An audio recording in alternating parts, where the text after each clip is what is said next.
একসময় আমেরিকার most wanted সন্ত্রাসী, আজ তিনি হোয়াইট হাউসের অতিথি। বলা হচ্ছে সিরিয়ার নতুন প্রেসিডেন্ট আহমেদ আল শরার কথা। ইতিমধ্যে তিনি ওয়াশিংটনে পৌঁছেছেন। ট্রাম্পের সঙ্গে ঐতিহাসিক বৈঠকেও বসবেন সোমবার। বিশেষজ্ঞরা বলছেন, যুদ্ধবিধ্বস্ত সিরিয়াকে নতুন পথে নিতে এই সফর তার। যুদ্ধবিধ্বস্ত সিরিয়াকে পুনর্গঠনের অঙ্গীকার নিয়ে শরার এই সফর বিশ্ব রাজনীতিতে নতুন অধ্যায়ের সূচনা করতে পারে। বিস্তারিত থাকছে প্রতিবেদনে।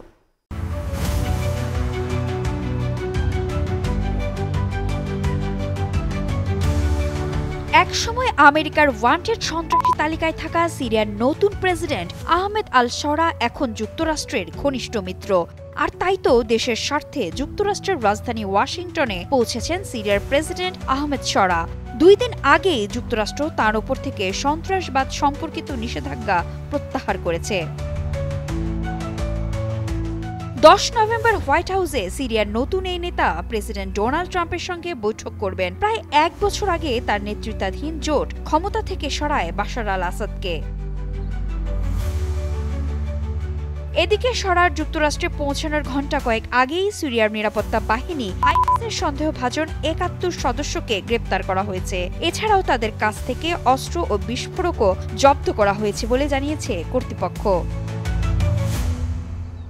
জাতিসংঘের সাধারণ পরিষদে দেয়া এক ভাষণে শরা বলেছিলেন, সিরিয়া আবারও বিশ্বে তার ন্যায্য জায়গা ফিরে পেতে চায়। এরপরই জাতিসংঘ নিরাপত্তা পরিষদ যুক্তরাষ্ট্রের প্রস্তাবিত এক প্রস্তাবে সম্মতি জানায়, যা সিরিয়ার ওপর থেকে বেশ কিছু অর্থনৈতিক নিষেধাজ্ঞা তুলে নেয়ার পথ খুলে দেয়। সিরিয়ার বর্তমান প্রেসিডেন্ট আহমেদ আল শরা একসময় ছিলেন যুক্তরাষ্ট্রের মোস্ট ওয়ান্টেড সন্ত্রাসী তালিকায়। সে সময় তিনি মোহাম্মদ আল জাওলানি নামে পরিচিত ছিলেন। তিনি ছিলেন আল কায়দা সংশ্লিষ্ট সংগঠন হায়াত তাহরির আল-শামের নেতা। 2013 সালে যুক্তরাষ্ট্রের পররাষ্ট্র দপ্তর তাকে সন্ত্রাসী হিসেবে তালিকাভুক্ত করে এবং তার মাথার দাম ঘোষণা করে $10 মিলিয়ন। এক্সট্রিম মশার কয়েল প্ল্যান্ট ফাইবার দিয়ে তৈরি, ডেঙ্গু, চিকুনগুনিয়া বাহি সহ যে কোনো মশার বিরুদ্ধে দেয় এক্সট্রিম সুরক্ষা।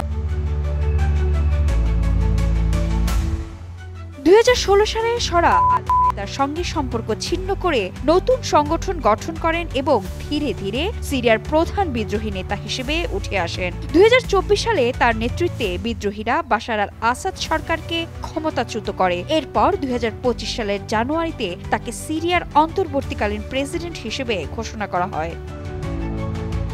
2025 সালের মে মাসে যুক্তরাষ্ট্র শরা ও তার সরকারের ওপর থেকে সব নিষেধাজ্ঞা তুলে নেয় এবং তাকে সন্ত্রাসী তালিকা থেকে সরিয়ে ফেলে। এই সিদ্ধান্তের পর সেই মাসে রিয়াদে প্রথমবার ট্রাম্পের সঙ্গে দেখা হয় শরার।